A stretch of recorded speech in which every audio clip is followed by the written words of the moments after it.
What's up, beautiful people of YouTube? Today I'm going to be doing a review of the Zowie ZA11 gaming mouse by BenQ.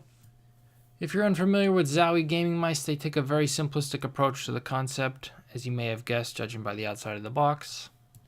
The ZA11 mouse is the largest in the ZA series, with there also being a ZA12 and 13.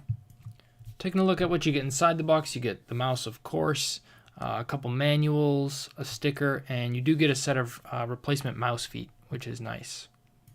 This is one of the few gaming mice products where I'd actually recommend that you hold on to the user manuals, as they contain instructions on how to change the polling rate and switch the side buttons, so lefties can also use it. Taking a look at the mouse itself, it's basically all plastic except for the scroll wheel and cable. I have to say I usually prefer rubber side grips on my mice to prevent slippage, but I never once ran into any issues like that with this mouse. I think there's two reasons for that. First, Zowie actually did a nice job with the coating. It's essentially a matte plastic, and it actually feels quite grippy in the hand. Secondly, the shape is excellent. This is easily the best ambidextrous mouse I've ever used. Coincidentally, this is also where Zowie really excels. They are the masters of shape when it comes to gaming mice. Unfortunately, their buttons and scroll wheel leave quite a bit to be desired, but we'll get into that later. I think there's a few design choices on this mouse that really set it above the rest.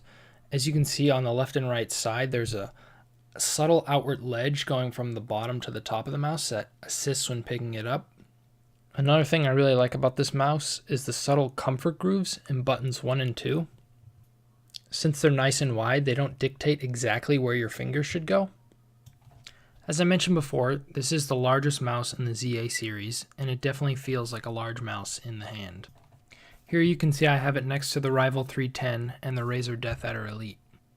It feels slightly larger than the Rival 310 and significantly smaller than the Razer DeathAdder Elite.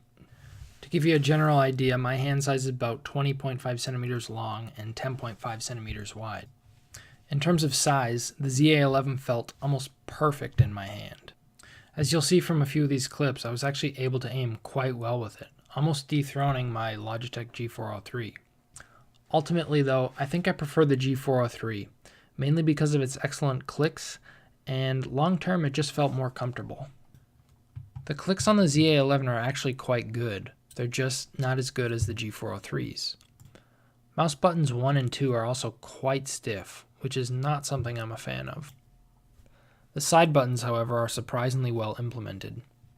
They rest just above your thumb and have a good tactile feel to them.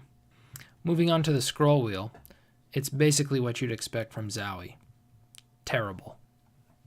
Scroll wheels have always been a point of weakness for Zowie mice, and the ZA11 is no different. The steps aren't that well defined, and overall it just feels sluggish. Pressing down on it feels like it requires too much force to actuate as well. Overall, the scroll wheel is easily the worst thing about the mouse. One other thing I wanted to touch on briefly is the side buttons on the right side.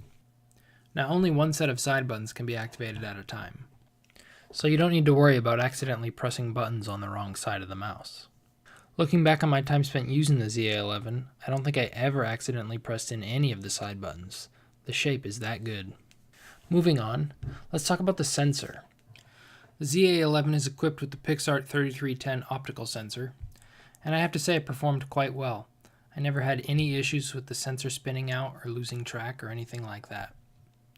I think in a blind test I would have a tough time telling the difference between the 3310 optical sensor and the 3360. The 3360, of course, being widely regarded as the best sensor on the market today. Keeping in line with the simplistic approach that Zowie takes towards gaming mice, you'll note that there are no visible RGB LEDs when the mouse is in use. You'll find a lone LED on the underside of the mouse, which is used to tell you what DPI you're on. 400 is red, 800 is pink, 1600 is blue, and 3200 is green. It's worth noting that there is no available software for any of the Zowie mice, so you're stuck with the 4 preset DPIs. I had no issues with the cable either. It's a smooth, fairly flexible rubber. It is a little thick, but that didn't seem to matter. It did fit nicely in the Zowie Kamade bungee. So who's this mouse for? I would say it's for medium to large size hands looking for a nice palm or claw grip mouse. I think if you have medium-sized hands, you could palm grip it quite nicely, but larger-sized hands might have a tougher time having the mouse fill up their entire hand. So if you have a large-sized hand, it'd be an excellent choice for claw grip. You'll notice that the Zowie FK1 mouse has almost the exact same dimensions as the ZA11. The ZA11 is just a bit taller towards the rear. So if you've tried the FK1 and didn't like its low height, the ZA11 might be right up your alley. Overall, I really like this mouse. I think if Zowie could just fix the scroll wheel and make the clicks a little lighter, it would dethrone my G403.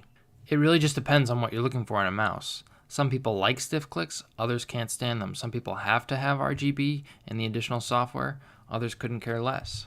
Anyway, that's going to wrap up my review.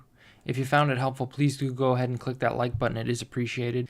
And if you have any questions or comments, feel free to leave them below, and I'll try and get back to you. Thanks for watching.